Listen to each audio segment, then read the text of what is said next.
It began, as so many of these stories do, not with a scandal, not with an argument, not even with a whisper, but with a photograph. On a cloudy but spirited morning in central London, the Duchess of Cambridge, Kate Middleton, stepped out of her car and into a sea of cameras. The occasion was a children's hospital opening, modest by royal standards. Yet within seconds of her arrival, the atmosphere shifted. Paparazzi lenses zoomed. Journalists whispered. And across social media, a single image erupted with the force of a thunderclap. Before we continue, please hit the like button, subscribe to the channel, and turn on the notification bell for updates. The photograph was innocent on the surface. Kate, smiling warmly, wearing a graceful pastel coat, clutching a small leather purse. But the detail that sparked wildfire was wrapped delicately around her wrist. A glimmering sapphire and diamond bracelet unmistakably linked to the late Princess Diana. It hadn't been seen in public in more than 2 decades. Rumored to be one of Diana's most sentimental pieces, this bracelet, crafted with the same stones as her iconic engagement ring, was believed to have been lost, locked away, or quietly removed from circulation following her death in 1997. But there it was. The reaction was instantaneous. Twitter feeds lit up with comparisons. Old photographs of Diana resurfaced, her laughing with young William, the bracelet dancing on her wrist in the light of paparazzi flashes. In newsrooms across the globe, editors scrambled to prepare side-by-side visuals. Then and now, mother and daughter-in-law, the legacy lives on. But while the public reeled with emotion, admiration, and curiosity, something else was brewing behind the thick curtains of Buckingham Palace. Queen Camilla, once the woman cast as the third party in Diana's ill-fated marriage to Charles, was said to have been stunned. More than stunned, according to insiders. She was furious. Shaking. Rattled. Some even claimed she left a private engagement early, muttering to aides that the bracelet was never meant for Kate, and uttering 6 sharp words that would send the royal machinery into a quiet frenzy. "I want it back. All of it." That single statement, if true, sliced through years of strained peace like a knife through porcelain. For in those few words, Queen Camilla wasn't just making a claim to a piece of jewelry. She was reasserting her place in a royal narrative shaped by ghosts. A narrative she had spent years trying to rewrite, only for one bracelet to undo. But how did we get here?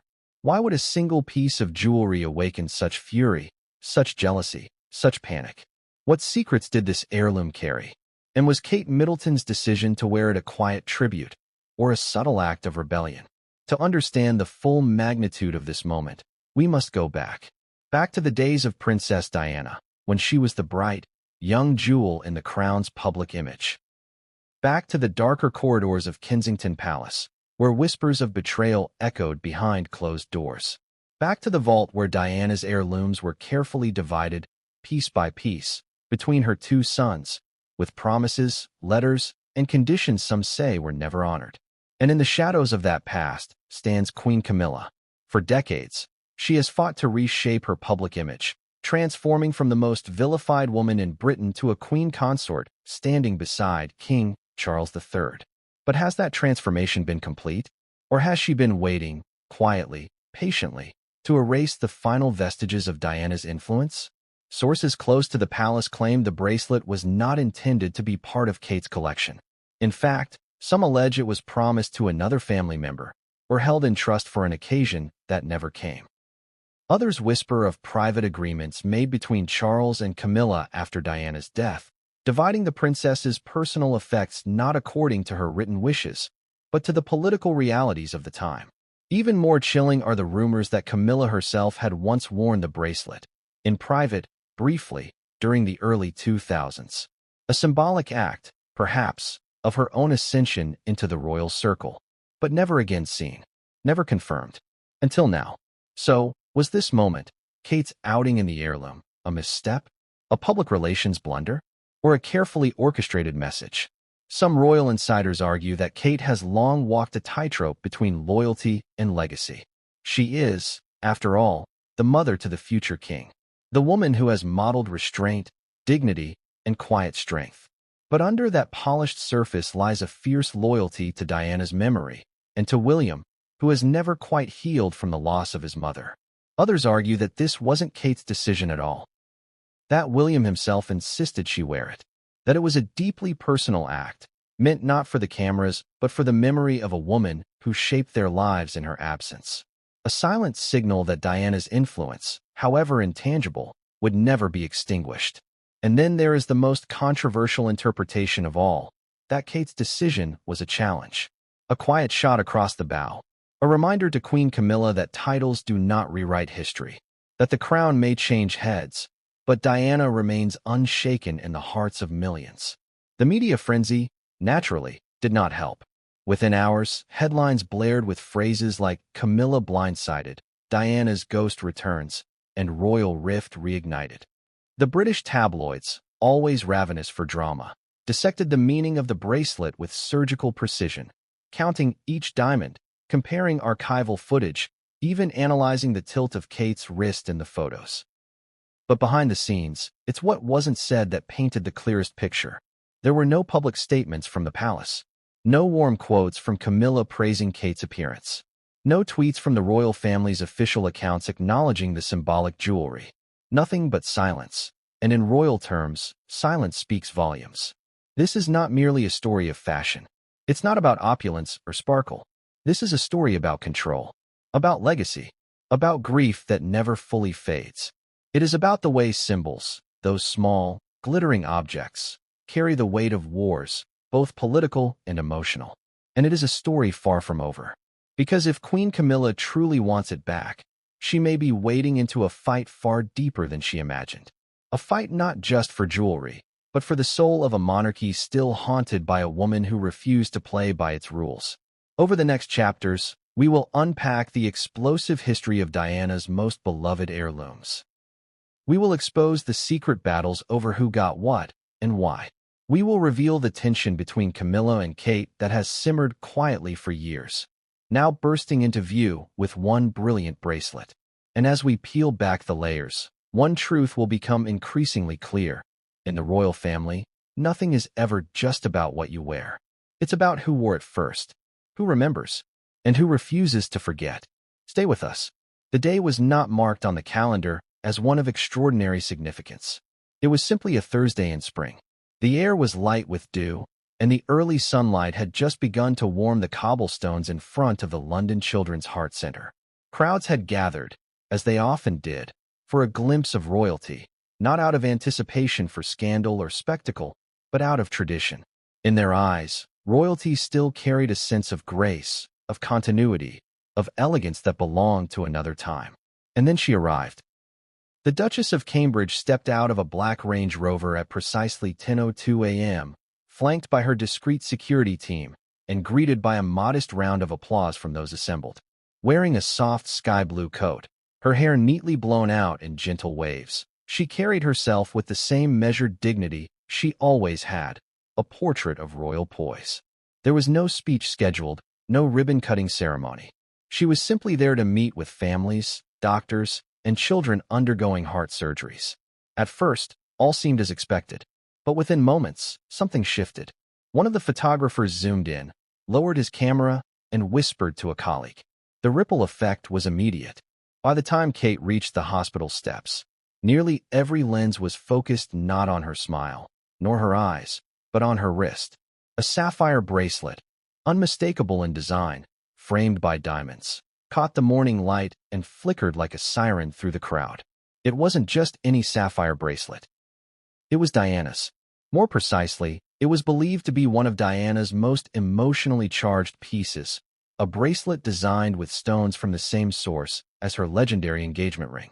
This piece, though never formally named in any official royal jewelry listing, had been documented in dozens of candid photos from the early 1990s. Diana cradling baby Harry in her arms, holding William's hand on a tarmac, brushing back her hair at a charity gala. And then, following her untimely death, it vanished, thought to be locked away, never to be seen again. And now, there it was, radiant, defiant, alive on Kate's wrist. The effect was immediate. Twitter exploded with side-by-side comparisons. "Is that Diana's bracelet?" one tweet asked, attaching a 1993 image of the late princess walking out of Great Ormond Street Hospital. Another tweet replied, It is. No question. This is bigger than anyone realizes. Within minutes, hashtags trended. Hashtag Diana's legacy. Hashtag Kate versus Camilla. Hashtag the bracelet returns. News outlets scrambled to get live coverage. Royal watchers debated the origins of the bracelet with forensic precision. Jewelry experts on breakfast television were already analyzing the stone settings by the time Kate had stepped into the hospital lobby. And behind the scenes, chaos began to unfold. At Clarence's house, where King Charles and Queen Camilla had scheduled private meetings for the day, aides began receiving frantic messages. "Turn on the news," one reportedly said. "She's wearing it." Those 6 words were said to have prompted a visible shift in Queen Camilla's demeanor. According to one insider who spoke under strict anonymity, Camilla's face tightened immediately, and she rose from her chair without a word, leaving the room while aides exchanged glances. To the public, the day remained about children. Kate toured the heart unit, hugged young patients, and spent time with grieving families. She did not mention the bracelet. She did not acknowledge the storm brewing outside the hospital walls. But every time a photo was snapped, and every time she lifted her arm to wave or touch a child's shoulder, the bracelet caught the light, as if whispering through time. By noon, the palace press office issued a short statement summarizing Kate's visit. There was no reference to the jewelry.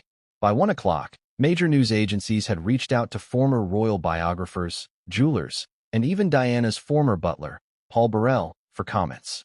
One source claimed, "This piece was never meant to be part of the public collection. Diana loved it deeply. It was one of the few things she held on to even in her most turbulent moments." Still, the public was left to wonder, why now? Why, after decades of silence and discretion, would Kate choose this moment to resurrect a piece so loaded with emotional weight? There are several possible answers, none simple. One theory, of course, is that it was not her choice at all, but William's. That the Duke of Cambridge, whose bond with his mother has remained central to his public identity, made the decision to reintroduce the bracelet as a quiet act of homage. That in a time of transition and turmoil within the monarchy, with Charles's reign still freshly minted and Camilla settling uneasily into her role as queen, William wanted to remind the world, and the firm, where his true loyalties lay. Another theory suggests a more subtle narrative, that the bracelet was chosen not as an act of defiance, but as a protective cloak. That Kate, ever the tactician, understands the power of symbolism within the monarchy. And in recent months, as her popularity has soared while Camilla's remained shaky, perhaps she knew that wearing such a beloved piece would cement her place as the rightful torchbearer of Diana's legacy. But there is a third, more dangerous interpretation. And it is the one believed to have rattled Queen Camilla most. That Kate's appearance was not only a tribute to Diana, but a warning to Camilla. A visual statement that said, "You may have the crown, but you will never have her memory." Because to understand Queen Camilla's reaction, one must understand what the bracelet represents not just to the public, but to her personally. The bracelet, in many ways, was forged in the fire of Diana's pain. It came into prominence during the final, fractured years of her marriage to Charles, when she began stepping out publicly on her own, wearing pieces that signaled independence, elegance, and quiet defiance. It was never the most expensive piece she owned, nor the most elaborate, but it was hers, chosen by her, styled by her. It was hers when she was hurt. It was hers when she was healing. It became a part of her armor. And now, in the hands of the woman many consider her spiritual successor, the only woman who could truly walk in her shoes, it had returned to the public gaze. That symbolism, for Queen Camilla, may have been unbearable. According to one aide with knowledge of the royal jewelry inventory, Camilla had long believed certain pieces were being held in trust, locked away for future generations, but not in circulation. She thought it had been quietly put to rest, the aide explained. She had no idea it would re-emerge. Not now, not like this. A senior courtier reportedly described the Queen's mood as volcanic. Another claimed she called a private meeting with King Charles that afternoon, wherein she demanded a review of the royal jewelry protocol. She said it outright. The source continued, "I want it back. But reclaiming it, if that is indeed her aim, will be no easy task." The bracelet, like many of Diana's personal items, was believed to have been formally gifted to her sons. not inherited through the crown, but passed through personal bequeathment. After Diana's death, the jewelry was divided between William and Harry, with mutual agreements about who would receive what. Some pieces were swapped later. Most famously, Harry relinquished Diana's sapphire engagement ring so William could give it to Kate. In return, Harry was said to have taken another of Diana's favorite pieces, a Cartier watch. But the bracelet in question? Its trail is murkier. There is no public record of its transfer, no formal statement. That ambiguity may now become the root of a bitter royal conflict, one not waged with words, but with silent gestures, staged appearances, and coded symbols. And this is why Kate's appearance that morning shattered more than the palace's calm. It shattered illusions. Illusions that the royal family had moved on from Diana's memory. Illusions that Camilla had been fully accepted as queen without resistance. Illusions that the past could be buried in velvet-lined drawers. When Kate stepped into that hospital, she did so with grace and warmth. The public saw a duchess at work. But when she lifted her hand to wave goodbye, when the cameras caught the glint on her wrist, when the image began to circulate across the globe, it became clear she was also a messenger. And her message echoed louder than any speech. This was not just fashion. It was history, memory, grief, and power, worn like a second skin. As the story unfolds in the chapters ahead, we'll examine how this moment unraveled alliances, stirred old ghosts, and reignited a cold war between two women who never speak of one another, yet are bound by the memory of one who no longer can. Jewelry, in most families, carries sentimental value. A wedding band worn by a grandmother, a necklace passed down on a birthday, a locket holding a faded photo. These items are cherished for their memory, not their price tag. But in the British royal family, jewelry transcends sentiment. It is legacy. It is politics. It is silent authority worn on a wrist or pinned to a chest. It tells stories not with words, but with glimmers, with shapes, with origin stones and hidden inscriptions. And among the hundreds of dazzling heirlooms held in the royal collection, one piece has carried more emotional weight than perhaps any other, the sapphire and diamond bracelet once owned by Princess Diana. Its history is murky to most, even to seasoned royal watchers. That's because unlike the sapphire engagement ring, which gained fame the moment Diana and Charles posed for their engagement photo in 1981, the bracelet was not given its own press moment. It didn't come with a formal announcement or a royal debut. It simply appeared one day, quietly clasped around Diana's wrist, and quickly became one of her favorite go-to accessories in the early 1990s. But its emotional significance would soon outstrip its sparkle. According to multiple sources close to the royal family at the time, the bracelet was not a crown heirloom, but a private gift, one Diana commissioned herself during the disintegration of her marriage. She had grown more independent in her style and in her symbolism. While Charles remained tethered to tradition, Diana began choosing pieces that reflected not the monarchy, but herself. She had long admired sapphires, not only for their regal hue, but for what they represented: wisdom, virtue, serenity. They were said to symbolize truth and commitment. Ironic, perhaps, given the storm that had overtaken her marriage. And when she was photographed wearing the bracelet, often with matching earrings, her eyes would mirror its deep blue gleam. In one striking image from 1992, Diana is seen walking out of a charity event in Kensington, shielding her eyes from paparazzi flashes, the bracelet just barely visible under her coat sleeve. That photo has become iconic among Diana admirers. Not because of what she was doing, but because of what it represented. Diana navigating the growing chaos around her, adorned not with royal formality, but with personal power. And that bracelet, simple as it may seem, became a talisman. It is believed to have been crafted by Gerard, the same royal jeweler responsible for her engagement ring and many other pieces in her collection. The stones, according to gemologists who have studied the photographs, appear to be cashmere sapphires surrounded by pave-set diamonds in a Victorian-inspired motif. The style is subtle, not ostentatious, and the bracelet always sat close to her skin, as if she wanted to keep something of herself near. A private joy in a very public world. But here's where the story becomes more tangled. Following Diana's divorce in 1996, a new chapter in the bracelet's life began. Unlike other pieces returned to the crown or kept under formal estate restrictions, the sapphire bracelet remained in her possession.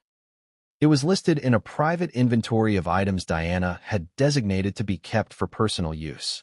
And among those who knew her best, there was no question. The bracelet held more emotional value than nearly anything else she wore. Paul Burrell, Diana's former butler and confidant, once described how Diana would reach for that bracelet during her moments of vulnerability. He told a friend years later that she referred to it as my blue thread, a poetic turn, perhaps suggesting. As the nation mourned and the monarchy reeled from the backlash of its perceived coldness, Diana's personal belongings were catalogued, evaluated, and eventually split among her sons. Officially, her will dictated that her personal chattels be divided equally between William and Harry, with specific provisions for certain items, including letters and mementos to be held in trust until they turned 30. However, Diana's will also included a lesser-known letter of wishes, an informal document that expressed her desire for her jewelry to be given to her sons' future wives, not as mere ornaments, but as heirlooms infused with personal meaning. In that letter, she wrote, "I would like you to allocate all my jewelry to the share to be held by my sons, so that their wives may, in due course, have it or use it." This was Diana thinking ahead, not to fashion, but to family. She envisioned a world where the women who would walk beside her sons would wear not just the crown's jewels, but her own, her legacy, her light. And yet, the division of her jewelry has remained a source of quiet controversy for years. Some pieces were immediately recognizable: the sapphire engagement ring, the diamond tiaras, the pearl chokers. Others, like the bracelet, seemed to vanish. According to royal insiders, the sapphire bracelet was initially inherited by Harry. He reportedly admired its simplicity and its link to his mother's private strength. But years later, in a quiet and emotional moment between the brothers, Harry is said to have offered the bracelet to William, in part, as compensation for relinquishing the engagement ring, which Harry had originally selected after Diana's death. That private exchange, unrecorded, undocumented, yet passed down in palace whispers, is one of the most poignant stories in modern royal lore. Two young men, navigating grief, trying to make sense of loss, swapping jewelry like battlefield medals. A brother giving up one keepsake for another, and in doing so, changing the course of history for their wives and children. And yet, even as these private transfers took place, not everyone was on board. There are persistent rumors that Queen Camilla, then still the Duchess of Cornwall, expressed concern about the bracelet re-entering public view. According to two separate palace aides, Camilla believed some pieces from Diana's collection should remain retired, not hidden, but not showcased either. "It's not appropriate," she allegedly said on one occasion, referring to Diana's more intimate pieces. "It dredges up too much." Whether her concerns stemmed from a desire to respect Diana's memory or from a discomfort with being constantly compared to her predecessor is a matter of opinion. But one thing is certain: Camilla has long struggled with Diana's lingering presence in royal life. Every time Diana's name is evoked, Camilla is forced into an unflattering comparison. Every time a photograph of Diana is reposted, Camilla's approval rating takes a hit. And every time one of Diana's heirlooms reemerges on Kate's wrist or neck, the press draws battle lines. So, when the sapphire bracelet finally reappeared, after more than 2 decades in silence, it wasn't just a fashion moment. It was a resurrection, a revival of memory, a haunting. And for Camilla, it must have felt like an earthquake. Imagine the scene. Queen Camilla, sitting in a quiet drawing room at Clarence House, sipping tea, surrounded by advisors. A television plays softly in the background. The news flicks to coverage of Kate's hospital visit. The image comes into focus, and there it is. The bracelet, gleaming, unmistakable. The past, worn proudly in the present. There is a stillness, then a whisper. That can't be, but it is. The same curves, the same deep blue gleam, the same diamond halo. The bracelet Diana wore when she was hurt, when she was strong, when she was alone. And now, Camilla watches it wrapped around the wrist of the woman who the public increasingly views as Diana's natural successor.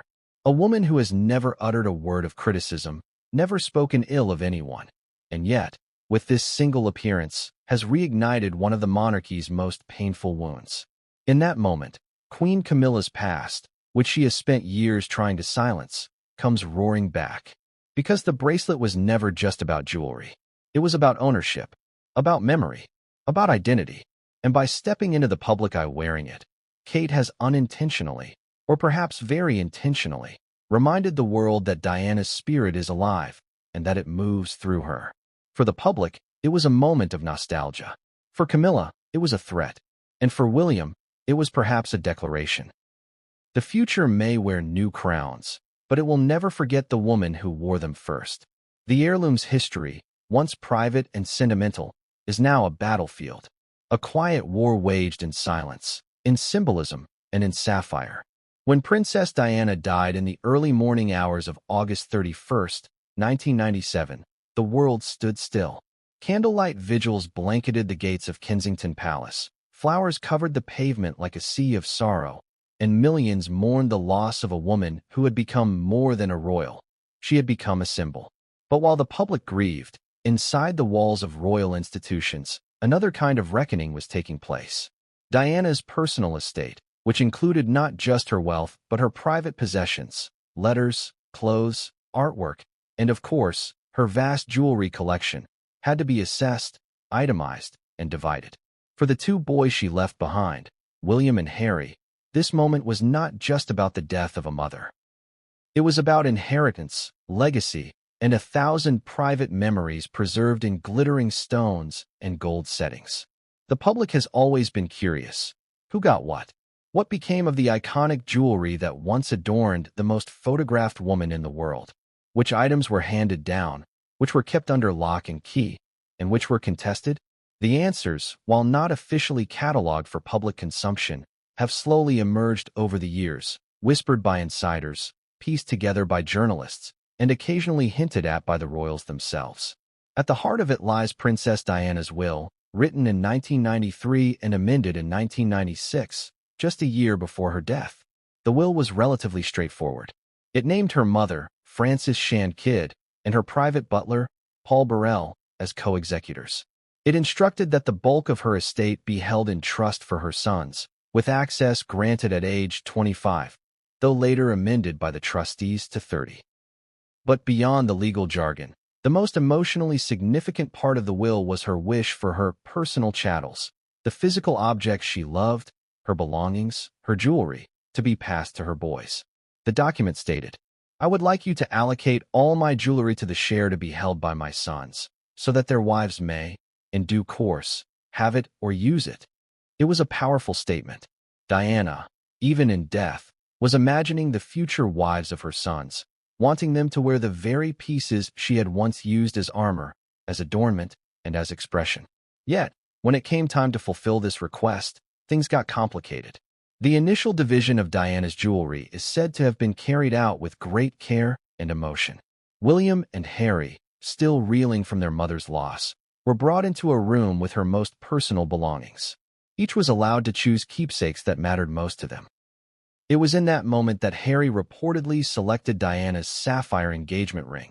Yes, the very ring that now famously sits on Kate Middleton's finger. William, meanwhile, chose a gold Cartier watch, which Diana had worn often during their childhood. These choices, made in the depths of grief, were not about value but about memory. The ring reminded Harry of his mother holding his hand, her fingers adorned with the sapphire. The watch reminded William of how she checked the time during their daily school routines. But years later, as William prepared to propose to Kate in 2010, a new exchange took place, one cloaked in sentiment, not legality. According to a trusted former staffer, Harry voluntarily offered William the engagement ring, saying something to the effect of, "It should be on the hand of a future queen." The gesture was deeply symbolic, brotherly love triumphing over possession. But in doing so, a new reality was established. That the division of Diana's jewelry would be flexible, emotional, and open to reinterpretation over time. This act of brotherly unity, however noble, also marked the beginning of a quiet unraveling. Because as time went on, and both princes married and established their own families, questions began to rise about what else had been inherited, what had been traded, and, most controversially, what may have been withheld. One of the most mysterious and contested items was the sapphire and diamond bracelet, believed by many to have been among the last pieces Diana personally commissioned. Unlike the engagement ring, which was a well-known public piece, the bracelet was considered more intimate. It appeared often in Diana's later years, notably after her divorce, and came to symbolize her independence from the royal system. So who inherited it? The answer depends on whom you ask. Some royal watchers believe it initially went to Harry, along with several of Diana's other late-era favorites. These included pieces she wore not at state functions, but in private settings, on vacations, during hospital visits, at low-key fundraisers. Jewelry that was less about royalty and more about Diana herself. The logic, insiders say, was simple. William, as the heir, would naturally inherit more of the crown-regulated pieces, tiaras, ceremonial items, and state gifts. Harry, the spare, would receive more of Diana's personal effects, the items that carried emotional weight but little constitutional consequence. But in 2010, when Harry gave up the sapphire ring for William's proposal to Kate, it triggered what one insider referred to as a domino of exchanges.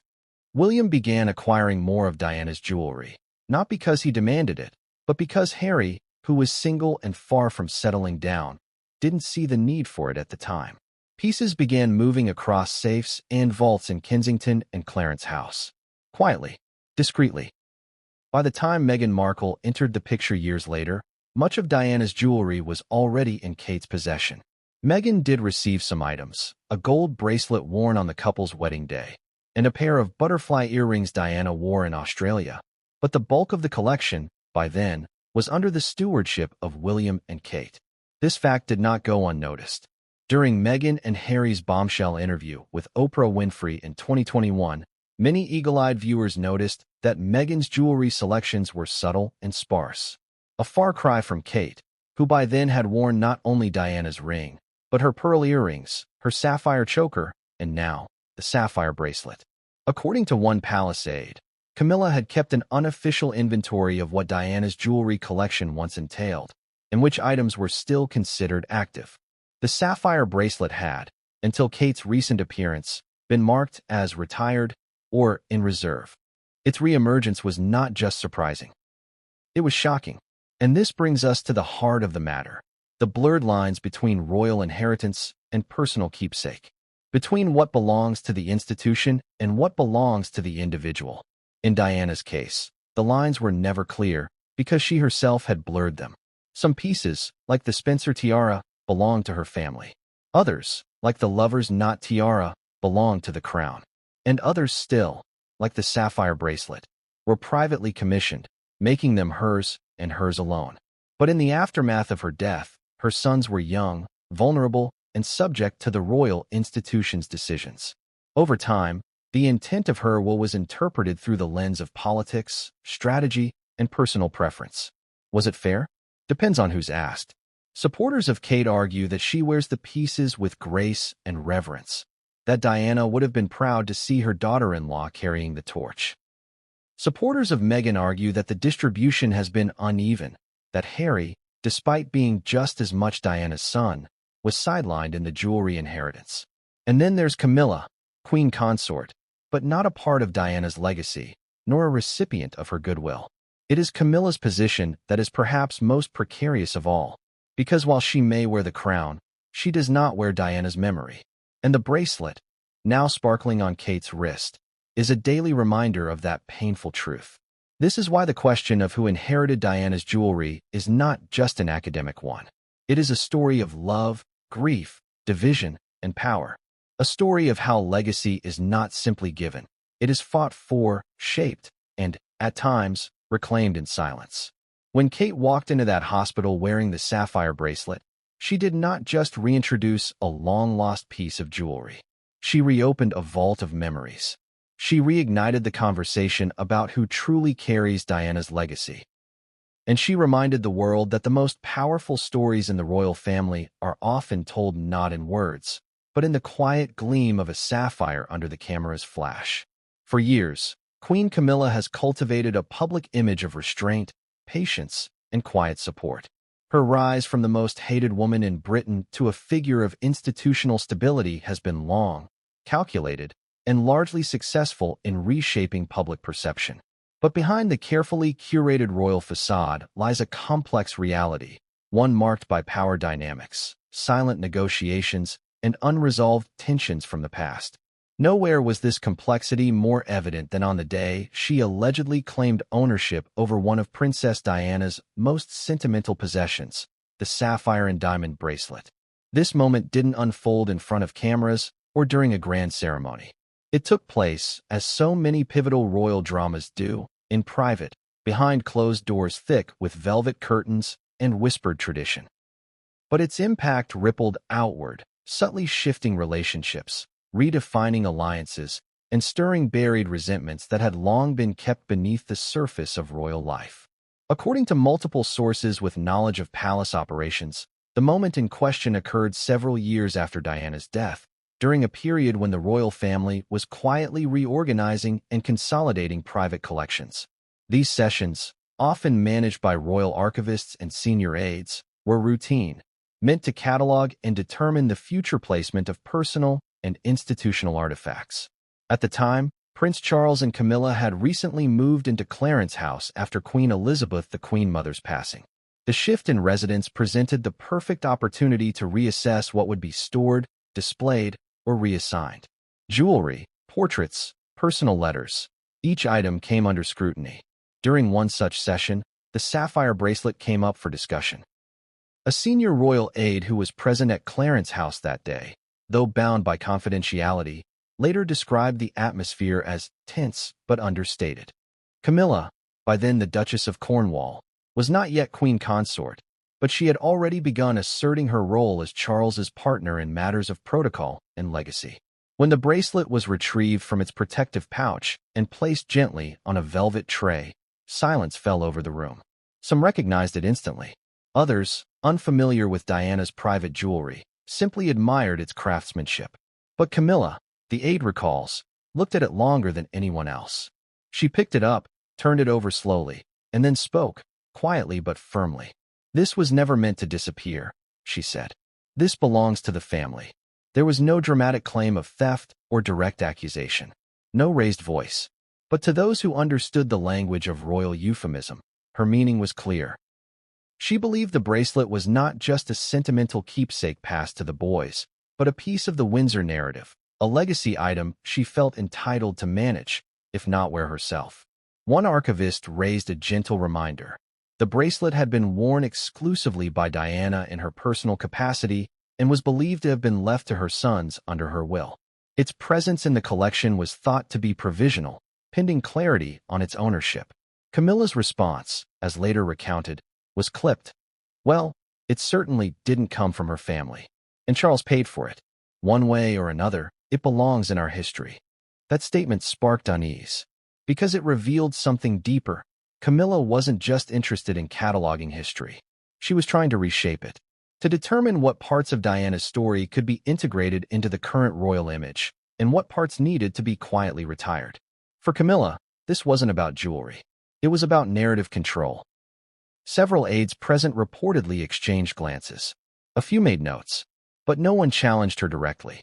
The hierarchy of the royal household made disagreement difficult, especially when the woman making the claim was the wife of the future king.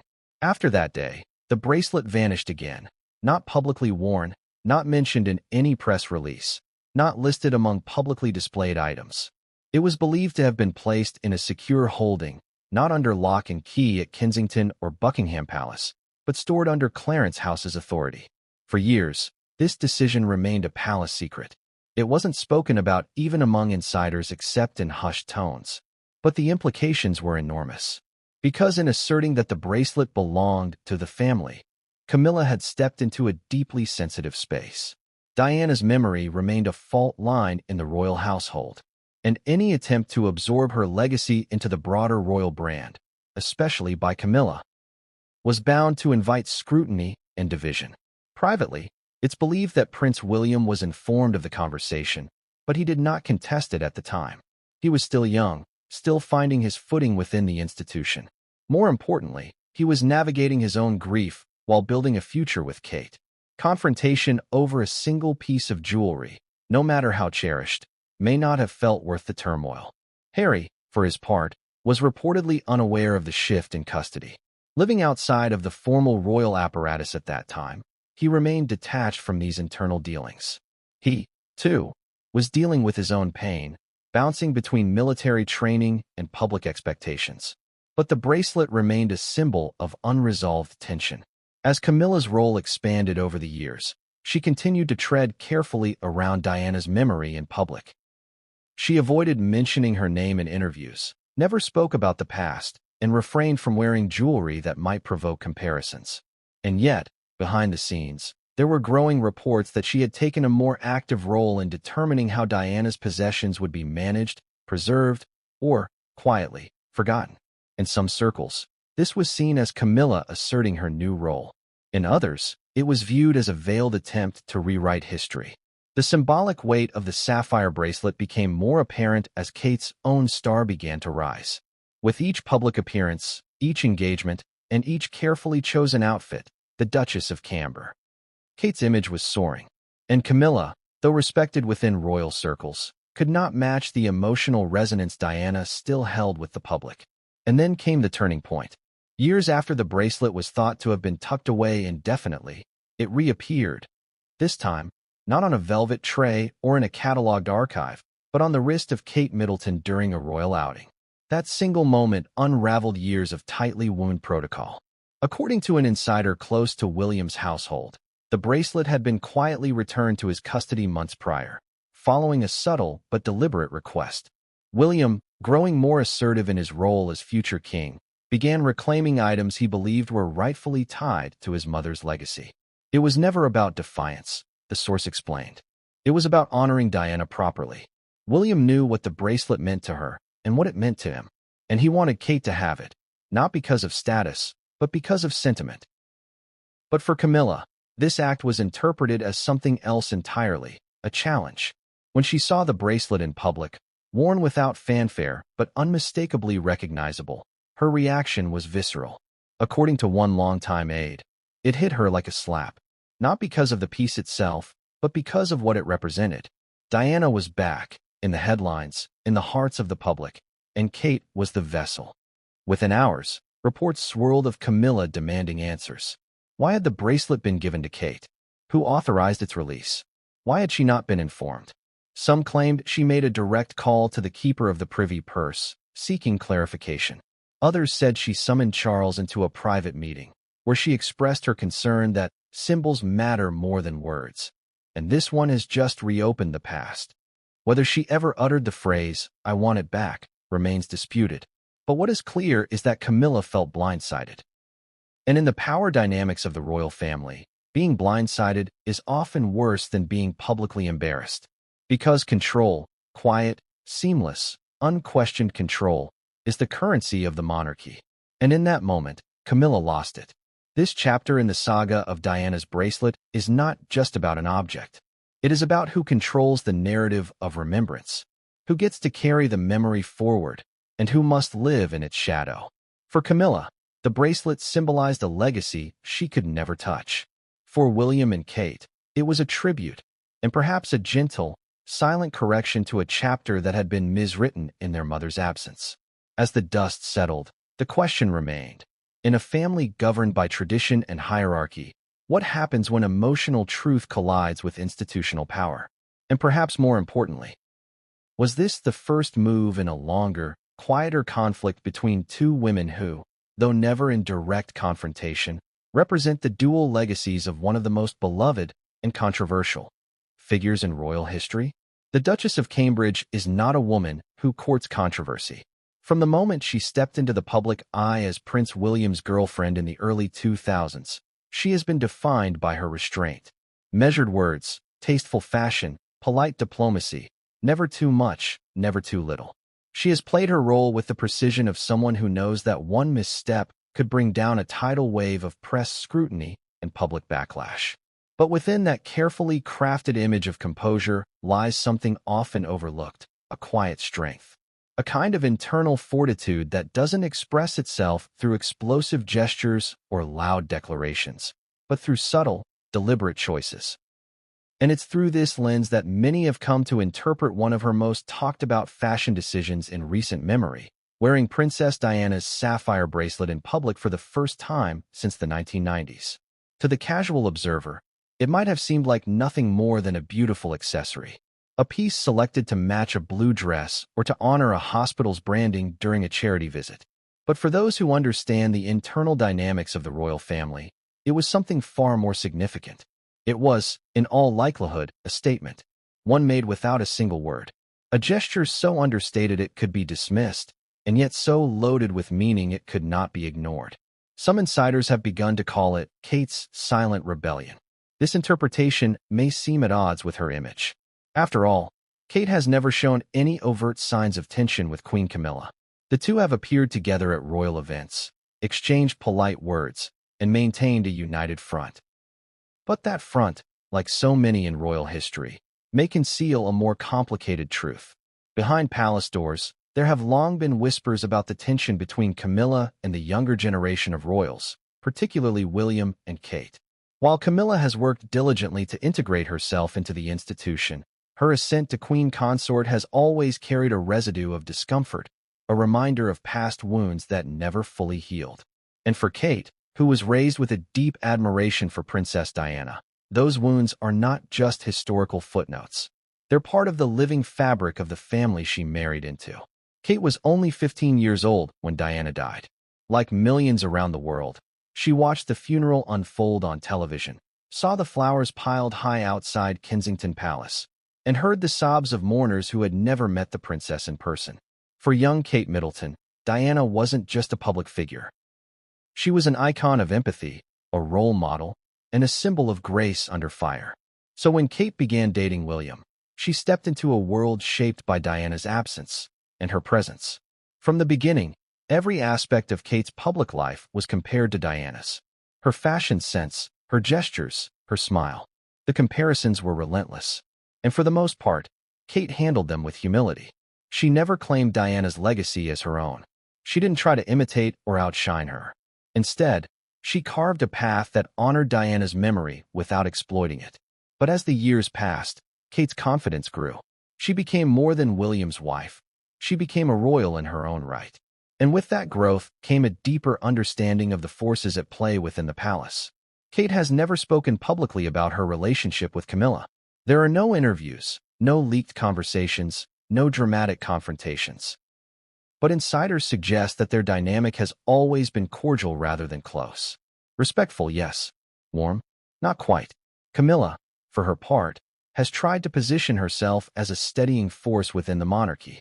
But her role as queen consort, a title many believed would never be granted to her, has been controversial, especially among those who still see Diana as the rightful queen in the public's imagination. And this is where the bracelet comes in. Wearing Diana's sapphire bracelet was more than a fashion choice. It was a message, not a confrontation, but a reminder. A reminder that Diana's spirit still lingers, not just in the minds of the public, but in the hearts of her children. That her legacy has not been erased, no matter how many portraits are replaced or how many protocols are rewritten. It was a gesture of loyalty to Diana, to William, and to the ideals the late princess embodied. Compassion, authenticity, quiet strength. And the timing couldn't have been more deliberate.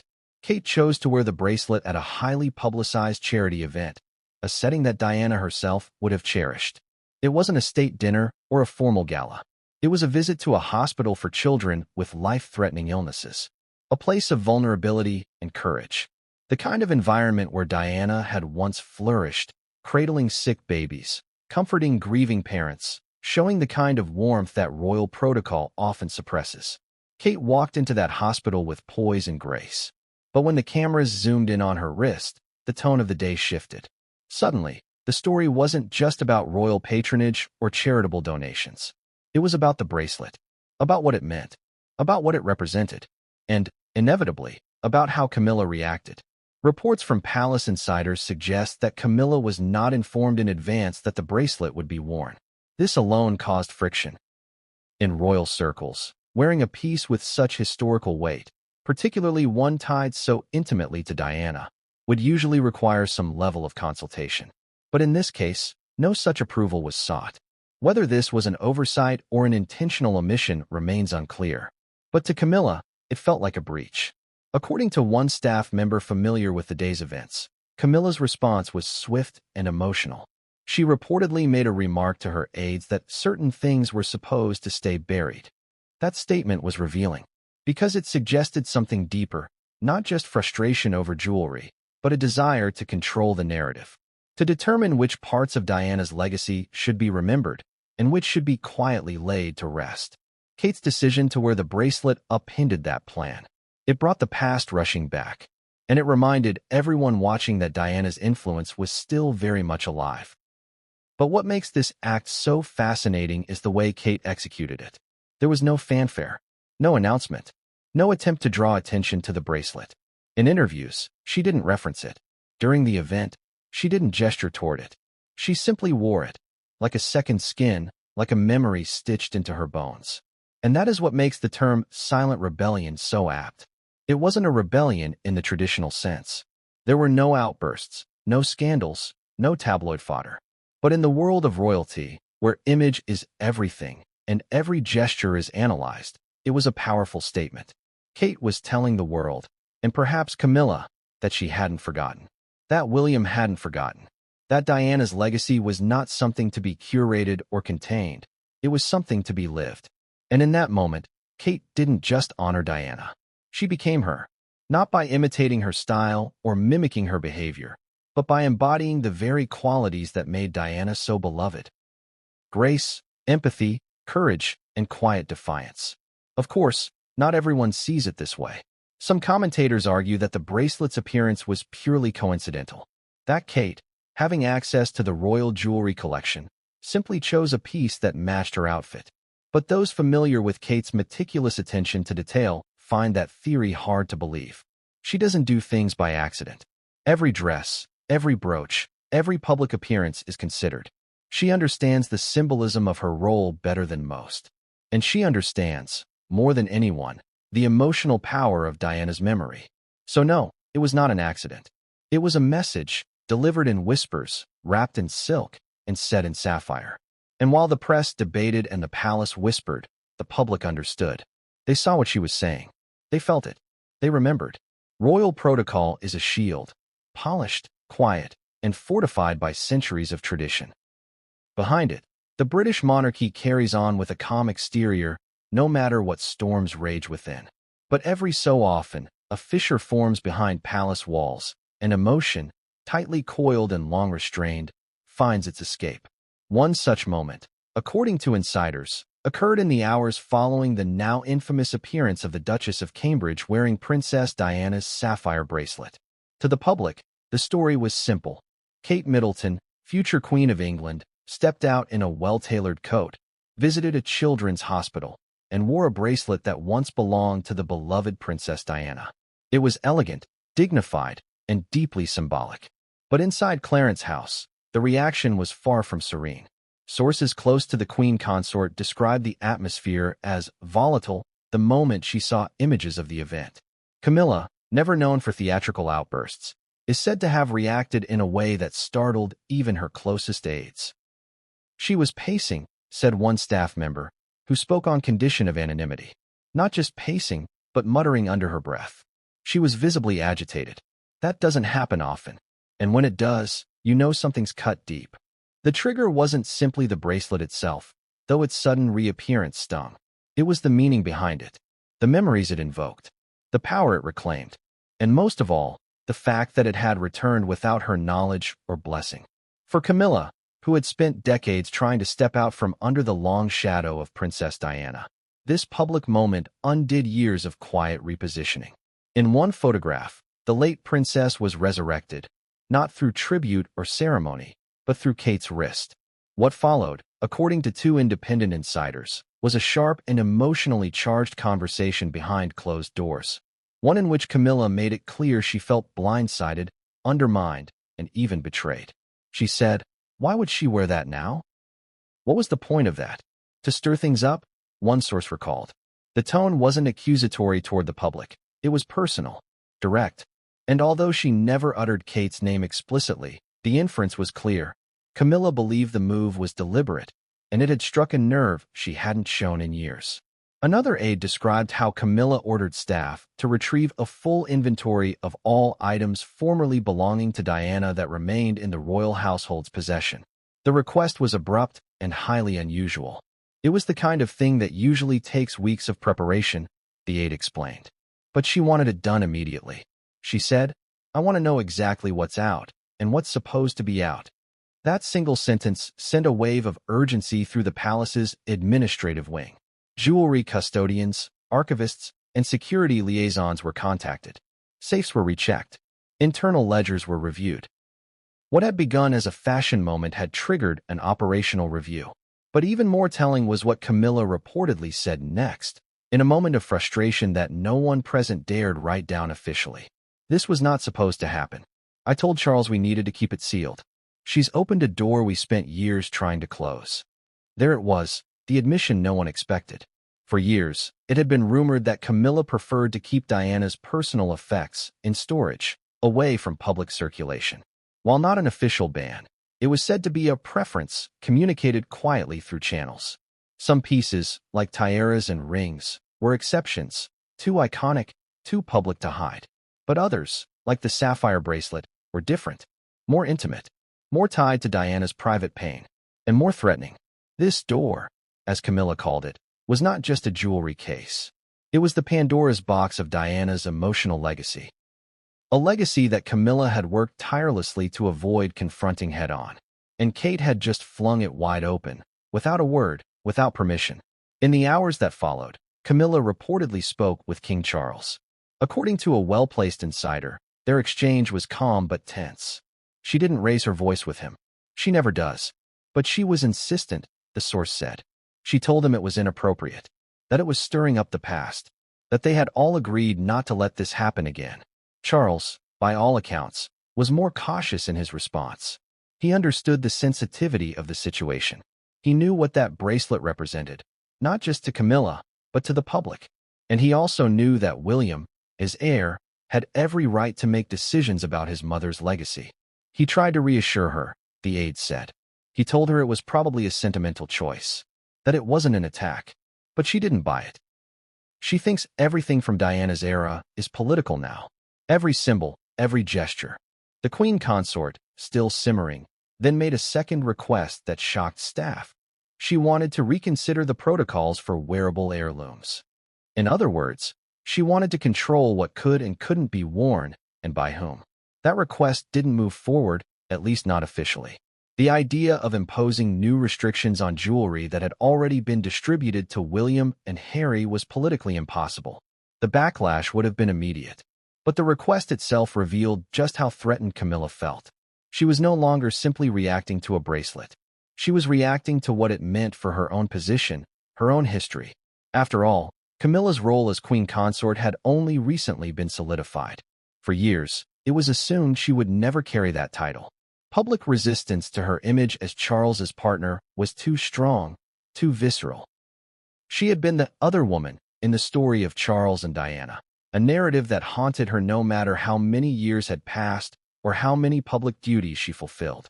It wasn't until Queen Elizabeth II herself issued a formal statement, expressing her sincere wish that Camilla be known as Queen Consort upon Charles's ascension, that the path was cleared. That statement, delivered in 2022, was widely interpreted as a royal seal of approval. Camilla had weathered the storm. She had waited patiently. She had earned her place. But now, with one sapphire bracelet, the ghost of Diana had returned. And the public, ever loyal to the people's princess, was not subtle in its response. Social media erupted. Hashtags trended globally. Side-by-side images of Diana and Kate went viral. And the comparisons, as always, were not favorable to Camilla. "She'll never be Diana," one user wrote. "No matter what crown she wears, we all remember," said another. For Camilla, who had worked for decades to avoid precisely this kind of comparison, the moment was a crisis. Not of image, but of identity. And in the royal family, identity is everything. The aftermath of her private outburst was a recalibration. Meetings were held. Communications teams were briefed. Public statements were avoided, but internal guidelines were quietly reviewed. The goal wasn't to punish Kate, at least not publicly. The goal was to prevent further incidents, to contain the emotional wildfire that had just been sparked. But that fire had already spread. Within weeks, other stories began emerging. Rumors of further Diana pieces being prepped for public wear. Speculation that Kate was preparing for a high-profile engagement that would include another one of Diana's cherished necklaces. And murmurings that William had begun asserting more authority over how his mother's legacy was honored. Not just in jewelry, but in public projects, charitable endeavors, and even architectural dedications. Camilla's outburst, private though it was, had inadvertently done the very thing she feared. It had reignited public fascination with Diana's legacy. And it had cast her, once again, in the role she had spent her entire public life trying to escape. Not the queen, not the consort, not the matriarch, but the rival. A woman competing not with Kate, but with the memory of another woman entirely. One who had died nearly 30 years ago, and yet continued to shape the monarchy with more force than many living royals. It was a cruel irony. Camilla had survived scandal, tabloid smears, and decades of quiet hostility. She had Mari.